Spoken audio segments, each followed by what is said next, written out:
ಇನ್ನು ಮುಂದಿನ ಸುದ್ದಿ ಏನಂತ ನೋಡ್ತಾ ಹೋಗೋದಾದರೆ ಯಾರೆಲ್ಲ ಬೆಂಬಲವನ್ನು ಕೊಟ್ಟರು ಪಾಕಿಸ್ತಾನಕ್ಕೆ, ಅದು ಕೂಡ ಇಂಪಾರ್ಟೆಂಟ್ ಆಗುತ್ತೆ. ಪಾಕಿಸ್ತಾನಕ್ಕೆ ಯಾರೆಲ್ಲ ಬೆಂಬಲವನ್ನು ಕೊಡ್ತಾ ಇದ್ದಾರೆ, ಭಾರತದವರು ಭಾರತಕ್ಕೆ ಯಾವ ದೇಶಗಳು ಬೆಂಬಲ ಕೊಡ್ತಾ ಇದ್ದಾವೆ ಅನ್ನೋ ಪ್ರಶ್ನೆ ಮೂಡೋದು ಸಹಜ. ಗಮನಾರ್ಹ ವಿಷಯ ಏನಂತಂದರೆ, ಭಾರತಕ್ಕೆ ಇಸ್ಲಾಂ ರಾಷ್ಟ್ರಗಳು ಬೆಂಬಲವನ್ನು ಘೋಷಣೆ ಮಾಡಿವೆ. ಇಸ್ಲಾಂ ರಾಷ್ಟ್ರಗಳಂತಂದರೆ ಮುಸ್ಲಿಂ ರಾಷ್ಟ್ರಗಳು ಈಗಾಗಲೇ ಬೆಂಬಲವನ್ನು ಘೋಷಣೆ ಮಾಡಿವೆ. ಪಾಕಿಸ್ತಾನಕ್ಕೆ ₹1 ಬಿಡಿಗಾಸು ಕೊಡೋದಿಲ್ಲ ಅಂತ ಇದೇ ಸೌದಿ ಅರೇಬಿಯಾ ಹೇಳಿದೆ. ಎಂಥ ಕಾಲ ಬಂತು ನೋಡಿ. ಮೊದಲೆಲ್ಲ 1971ರಲ್ಲಿ ಇಡೀ ಮುಸ್ಲಿಂ ರಾಷ್ಟ್ರಗಳು ಪಾಕಿಸ್ತಾನಕ್ಕೆ ಬೆಂಬಲವನ್ನು ಕೊಟ್ಟಿದ್ದು. ಪಾಕಿಸ್ತಾನ ಬೆಂಬಲಿತ ಇದೇ ಚೀನಾ ಕೂಡ ಮತ್ತು ಅಮೆರಿಕ ಕೂಡ ಪಾಕಿಸ್ತಾನಕ್ಕೆ ಬೆಂಬಲವನ್ನು ಕೊಟ್ಟಿತ್ತು. ಆದರೂ ಕೂಡ ಪಾಕಿಸ್ತಾನ ಆ ಒಂದು ಯುದ್ಧದಲ್ಲಿ ಸೋತಿತ್ತು ಭಾರತದ ವಿರುದ್ಧ. ಆದರೆ ಈಗ ಬದಲಾದ ಸಮಯದಲ್ಲಿ ಎಲ್ಲ ಇಸ್ಲಾಂ ರಾಷ್ಟ್ರಗಳು ಭಾರತಕ್ಕೆ ಬೆಂಬಲವನ್ನು ಕೊಡ್ತಾ ಇದ್ದಾವೆ. ಹಾಗಾದರೆ ಯಾವ ರಾಷ್ಟ್ರಗಳು ಬೆಂಬಲವನ್ನು ಕೊಡ್ತಾ ಇದ್ದಾವೆ ಅಂತ ನೋಡ್ತಾ ಹೋಗೋದಾದರೆ, ಪಹಲ್ಗಾಮ್ ಅಂದರೆ ಈಗ ಅರಬ್ ರಾಷ್ಟ್ರ ಒಕ್ಕೂಟ UAE ಕೊಟ್ಟಿದೆ, ಸೌದಿ ಅರೇಬಿಯಾ ಕೊಟ್ಟಿದೆ, ಕತಾರ್ ರಾಷ್ಟ್ರ ಕೊಟ್ಟಿದೆ, ಜೋರ್ಡಾನ್ ಕೊಟ್ಟಿದೆ, ಇರಾನ್ ಕೊಟ್ಟಿದೆ. ಇವರೆಲ್ಲ ಏನು ಹೇಳಿದ್ದಾರೆ ಅಂತಂದರೆ, ಪಹಲ್ಗಾಮ್ ದಾಳಿ ಖಂಡನೀಯ ಅಂತ. ಪಹಲ್ಗಾಮ್ ದಾಳಿ ಖಂಡನೀಯವಾಗಿದೆ, ಭಾರತದ ಜೊತೆಗೆ ಅರಬ್ ರಾಷ್ಟ್ರಗಳ ಒಕ್ಕೂಟ ಇರುತ್ತೆ ಅಂತ ಹೇಳಿಕೆಯನ್ನು ಬಿಡುಗಡೆ ಮಾಡಿದೆ ಅರಬ್ ರಾಷ್ಟ್ರಗಳ ಒಕ್ಕೂಟ.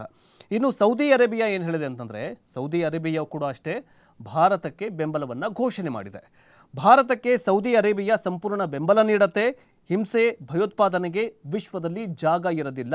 ಪಾಕಿಸ್ತಾನ ಏನೇ ಹಿಂಸಾಚಾರವನ್ನು ಮಾಡಿದರೂ, ಏನು ಉಗ್ರ ಭಯೋತ್ಪಾದಕ ಸಂಘಟನೆಗಳನ್ನು ಬಿಟ್ಟು ಈ ಹಿಂಸೆಯನ್ನು ಮಾಡುತ್ತಲ್ಲ, ಅದರ ವಿರುದ್ಧ ನಾವು ಕೂಡ ಧ್ವನಿ ಎತ್ತುತ್ತೀವಿ. ಸೊ ಹೀಗಾಗಿ ಭಾರತದ ಜೊತೆಗೆ ಸೌದಿ ಅರೇಬಿಯಾ ಇದೆ ಅಂತ ಸಂದೇಶವನ್ನು ರವಾನಿಸಿದೆ. ಇನ್ನು ಕತಾರ್ ಕೂಡ ಅಷ್ಟೇ. ಈಗೇನು ಸೌದಿ ಅರೇಬಿಯಾ, ಕತಾರ್, ಜೋರ್ಡಾನ್ ಮತ್ತು ಇರಾನ್ ಇದೆಯಲ್ಲ, ಇವೆಲ್ಲ ಮುಸ್ಲಿಂ ರಾಷ್ಟ್ರಗಳು. ಪಾಕಿಸ್ತಾನದ ನರಿಬುದ್ಧಿ ಈಗಾಗಲೇ ಇವರಿಗೆಲ್ಲರಿಗೂ ಕೂಡ ಗೊತ್ತಾಗಿದೆ. ಅದಕ್ಕೋಸ್ಕರ ಭಾರತದ ಪರವಾಗಿ ಈಗ ಇವೆಲ್ಲವೇನಂತಂದರೆ ಬೆಂಬಲವನ್ನು ಘೋಷಣೆ ಮಾಡ್ತಾ ಇದ್ದಾವೆ. ಕತಾರ್ ಏನು ಹೇಳುತ್ತಂತಂದರೆ, ಭಯೋತ್ಪಾದಕ ಕೃತ್ಯಗಳ ವಿರುದ್ಧ ನಾವೆಲ್ಲ ಒಗ್ಗಟ್ಟಾಗಿರಬೇಕಾಗಿದೆ. ಈ ದುಃಖದ ಟೈಮಲ್ಲಿ ನಮ್ಮ ಸರ್ಕಾರ ಅಂದರೆ ಕತಾರ್ ಸರ್ಕಾರ ಭಾರತಕ್ಕೆ ಬೆಂಬಲವಾಗಿ ನಿಂತಂತೆ. ಸಪೋಸ್ ಏನಾದರೂ ಯುದ್ಧ ಆದರೆ ಸೌದಿ ಅರೇಬಿಯಾ, ಕತಾರ್, ಜೋರ್ಡಾನ್ ಮತ್ತು ಇರಾನ್ ಇವರೆಲ್ಲರೂ ಕೂಡ ಭಾರತದ ಪರವಾಗಿ ಇರ್ತಾರೆ ಅಂತ ಸಂದೇಶಗಳನ್ನು ರವಾನೆ ಮಾಡಿದ್ದಾರೆ.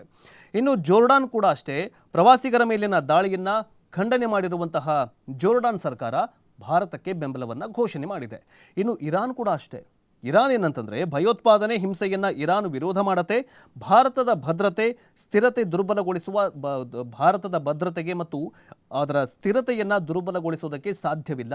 ಭಾರತ ಪವರ್ಫುಲ್ ರಾಷ್ಟ್ರ, ಹೀಗಾಗಿ ಅವರನ್ನು ಯಾರೂ ಕೂಡ ಟಚ್ ಮಾಡೋಕ್ಕಾಗಲ್ಲ. ಟಚ್ ಮಾಡಿದ್ದೇ ಆದಲ್ಲಿ ಪಾಕಿಸ್ತಾನದ ವಿರುದ್ಧ ನಾವು ಕೂಡ ತೊಡೆತಟ್ಟಿ ನಿಲ್ತೀವಿ. ಭಾರತಕ್ಕೆ ಇರಾನ್ ಬೆಂಬಲ ಇದೆ ಅಂತ ಸಂದೇಶವನ್ನು ನೀಡಿದ್ದಾರೆ. ಇಲ್ಲೇನಾಯಿತು?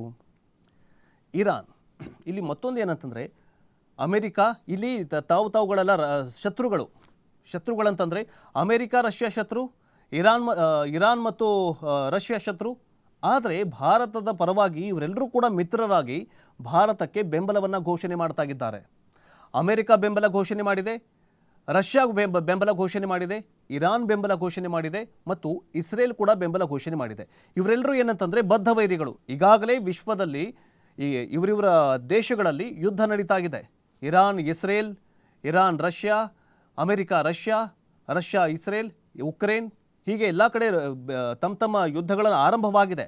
ಆದರೆ ಪಾಕಿಸ್ತಾನದಂತಹ ನರಿಬುದ್ಧಿಯ ರಾಷ್ಟ್ರದ ವಿರುದ್ಧ ಇವರೆಲ್ಲರೂ ಸೇರಿಕೊಂಡು ಭಾರತಕ್ಕೆ ಬೆಂಬಲವನ್ನು ಕೊಟ್ಟಿದ್ದಾರೆ.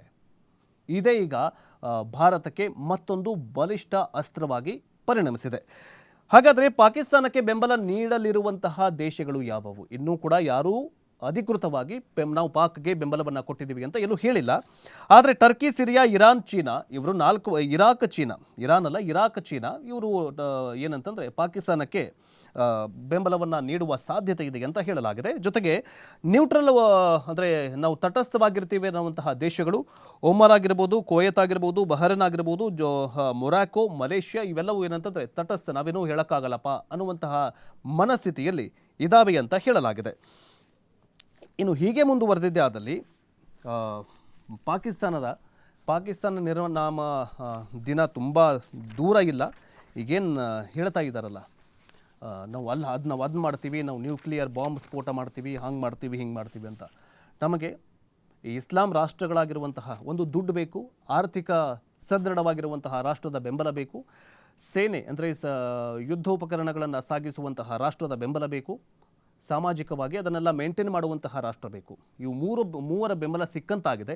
ಅಮೆರಿಕ, ರಷ್ಯಾ, ಇಸ್ರೇಲ್ ಈ ಮೂವರ ಬೆಂಬಲ ಸಿಕ್ಕಂತಾಗಿದೆ. ಜೊತೆಗೆ ಸೌದಿ ಅರೇಬಿಯಾದ ಪ್ರಮುಖ ಏನಂತಂದರೆ ಬೆಂಬಲ ಬೇಕಾಗಿತ್ತು, ಅದು ಕೂಡ ಸಿಕ್ಕಂತಾಗಿದೆ. ಆದರೆ ಇವೆಲ್ಲದರ ಬೆಂಬಲವನ್ನು ನೋಡಿದಂತಹ ಪಾಕಿಸ್ತಾನಕ್ಕೆ ಈಗ ಪುಕ ಶುರುವಾಗಿದೆ. ಇವರೆಲ್ಲ ಬೆಂಬಲ ಸಿಗ್ತಲ್ಲ ಇನ್ನೇನು ಮಾಡೋದು ಅಂತ ಶುರುವಾಗಿದೆ.